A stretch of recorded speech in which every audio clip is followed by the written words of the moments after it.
What's up, everybody? My name is D. Hampton. Today I want to discuss with you what I believe is a black people's biggest problem. Black Americans, that is, biggest problem. And for me, our biggest problem as African American is that we don't have a plan. There's no exit for this racism cruise that we're on. We can't. When I was a young boy, I'm damn near 50 now. When I was like young, 10 or something, I remember Rodney King getting his ass whooped on live on TV.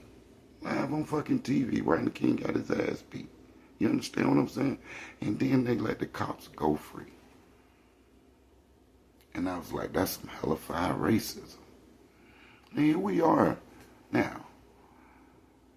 40 years later, it's 2020 fucking 6. Black people are hanging in Mississippi. Black people don't hang themselves from trees. You understand? And our biggest problem is that we have no exit. We have no answer for how do this experience come to an end. But we do now. This is what this is. This is my book. I wrote this book. It's called Woke. The African American Couple Search for Freedom, Introducing the Meaningful Choice Theory. And what this is a playbook. It's nonfiction, first of all, but it's not no nonfiction where I'm in here teaching you about the civil rights era or something. No, this is a plan to get off of this experience, to get away from this bullshit, to stop it, to stop this cruise. Now, you say, what kind of plan? Well, if you read my book, chapter 7 is legislation.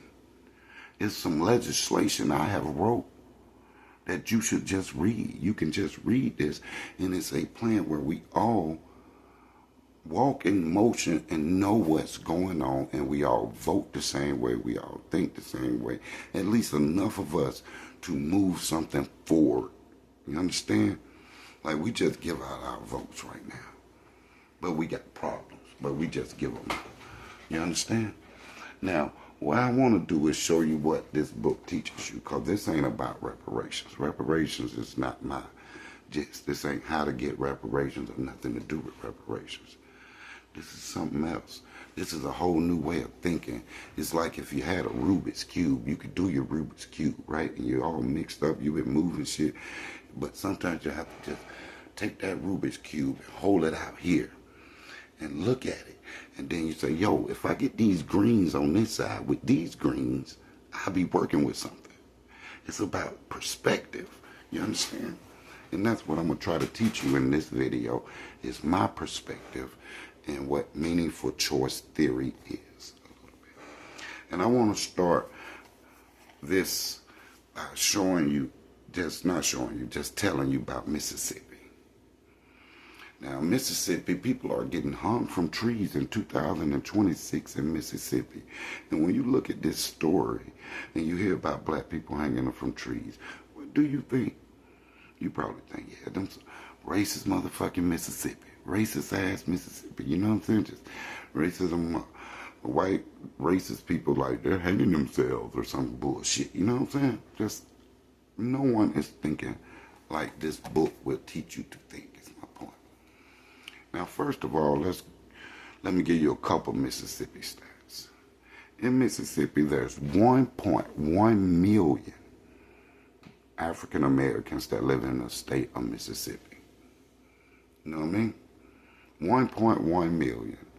There's like 40,000 of them locked up, but they got like this prison called Parchman Farms.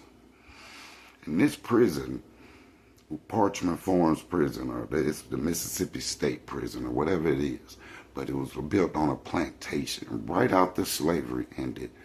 The state bought this land. So You know you was still a slave. If you was in prison, then you was still a slave. So they bought all these acres so they could put these black people on it. Find reasons for them to be in prison, and they still been picking cotton. They picked the cotton right up to goddamn 60 sometime. You understand? Cotton picking for free, like, you know what I mean? Real slave shit in Mississippi. Mississippi is like the lowest ranked in education, poverty, crime, everything, right? Now, what this book teaches you is to ask the question of why. Why is 1.1 million black people even in Mississippi? You understand? Because what I want you to think about for a minute, if you could ask every black person all over the globe, pick a place where you want to live. Where would you like to live? How many people, black people across the globe, I don't care if they're Americans, wherever they from, how many of them would you seriously think would go, I would like to move and retire and raise my kids in Mississippi? But I'm telling you, I don't think you would find more than 10, if that. Mississippi. Everybody knows it's the most racist place on earth. You understand? But somehow, it's 1.1 million black people in Mississippi. A place where no black person would choose to go. And over 40,000 of them in jail. So I'm asking you, meaningful choice. This book teaches you to ask, why are they there? Why are those guys there? You understand?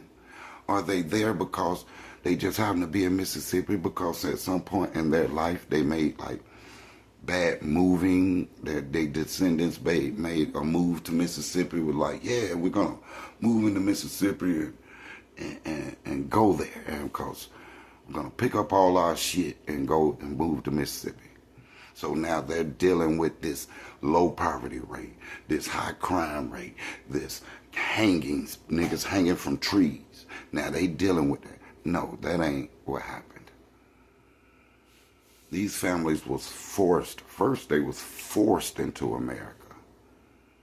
You understand? That's what this book teaches you. Now, let me tell you why I call it woke, because I want you to understand what you finna listen to. I'm gonna read this to you. Hold on. Woke is the awakening to the realization that a meaningful freedom was taken and that its loss still shapes the choices available to you today, and the restoration is both possible and worth pursuing. It's not only possible, but it's worth pursuing. It's the realization that an important, essential freedom has been taken from you. You know what I'm saying? That's what woke is. It's like something got stole out of your pocket and you was drunk.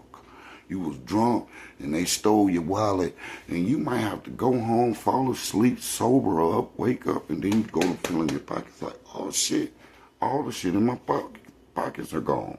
My wallet is missing. You woke now. You woke to that. Something has been taken from you.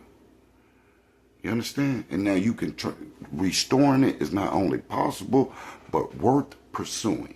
That is woke. When you realize what has been taken from you. Now, I want to tell you what has been taken from you. Because a lot of black people like to call themselves foundational black Americans. And that's exactly what was stolen from us. Mississippi, that's what was stolen from the 1.1 million people that live in Mississippi. It's called foundational choice. Let me read it to you. Straight from the book now. Foundational choice is the natural freedom to determine where you and your descendants will build their lives, your communities, and your future. Governments may recognize or violate this choice, but they do not create it. They do not create it. What do that mean? That means God creates it. Foundational choice is the same choice a bird has. It's the choice you take from a bird. If you take a bird and you put it in a cage, you might feed that bird, you might take care of it, you might treat it good, but what you have taken from that bird is foundational choice, meaning that bird can no longer fly from tree to tree and choose where to lay its eggs no more. That's an essential freedom that God gives you. And because that freedom was taken away, that's the only reason them black 1.1 million people are even in Mississippi. That's the only reason they're in Mississippi. No one, no black person would choose fucking Mississippi. You understand? Now, with that in mind, I got another phrase I want to teach you from the book real quick. This one is called original injury. Okay? Here we go. The original injury is the historical taking of foundational choice through capture, forced displacement, and enslavement. Original injury. And that's what the cover of this book is about. You see, this is me and my wife watching the original injury on the front. You should read this book. You understand that these guys' destiny was set. The niggas that's in Parchment Farms prison, their destiny was set when this happened. They haven't had a meaningful choice to leave the meaningful choice theory. They haven't had a meaningful choice to get the fuck out of fucking Mississippi since they got there. They arrived as slave, as cargo, and no one has given them a meaningful choice to escape their kidnapper's basement. And now they're in jail. Are these criminals? According to you guys. But I know one thing. They wouldn't be criminals in Mississippi if their foundational choice hadn't been taken by the government and the government fucking okayed it. You understand? If Mississippi, the state, it didn't okay it, didn't pass this alone by accepting making slavery legal in the U.S., they wouldn't be locked up in Mississippi. I do know that. And that's what can be fixed. I demand the U.S. government in this book return foundational choice back to us. We should have a reasonable way to get out of your kidnapper's basement. Imagine the police go to the kidnapper's house and the little girls are in there and they say, well, you need to work up and get enough money and save your money working at your kidnapper's house so you can buy your way out of the basement of your kidnapper. So we just gonna leave you there. You know what I'm saying? We're just gonna leave you there and let you just deal with their rules, and then once you save up enough, you can get yourself out. You're free. You're free to go. And that's what meaningful choice is. Meaningful choice is because people going to get on here and go, hey, you're free to leave. Y'all have done everything to keep those people poor. It costs $400,000 now to relocate to another country. These people are trapped. They're trapped there. They're getting hung. The girl Tasia Fortune got hung, and she got kids, 4 kids. They're stuck in the same place where their mom got hung at. They can't afford to leave because y'all gave them permission. Meaningful choice is not permission. The right to do something is permission. That's all y'all giving us inside this bird cage. You understand? Open the fucking door and give my people the resources to get the fuck out of here. Or at least have the fucking opportunity to. And if they choose to stay in Mississippi, they choose it after you have gave the kidnapped victim a choice to leave, then whatever happened to them may happen to them. But They stuck. They stuck. Y'all stuck. And that's what this book is about. This is not a book. This is a playbook. This is like an NFL fucking playbook. Like they came with Project 2025. This is Black Project 2028. Y'all goddamn order my book off Amazon, man.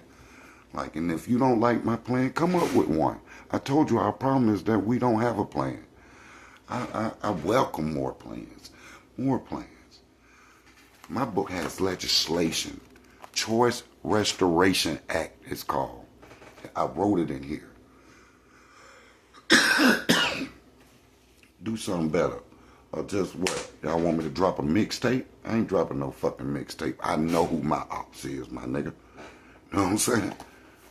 I'm on y'all ass. Order the book. It ain't but $19.99 and get on board.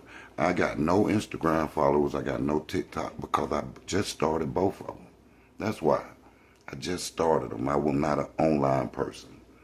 You understand? I'm not a social media person. But now I'm at Meaningful Choice on Instagram and at Woke the Book on TikTok. So hit me up, follow me, show me some love, and order the book and get on board. This ain't reparations, but what we need is a motherfucking plan. I love y'all, and I wish y'all the best. And oh, one more thing. You won't read one word of white hate in this book. Not one act of fucking call for violence, not no hate. None of that is in this book. I think the only time I mention white people in this book is when I compare the income.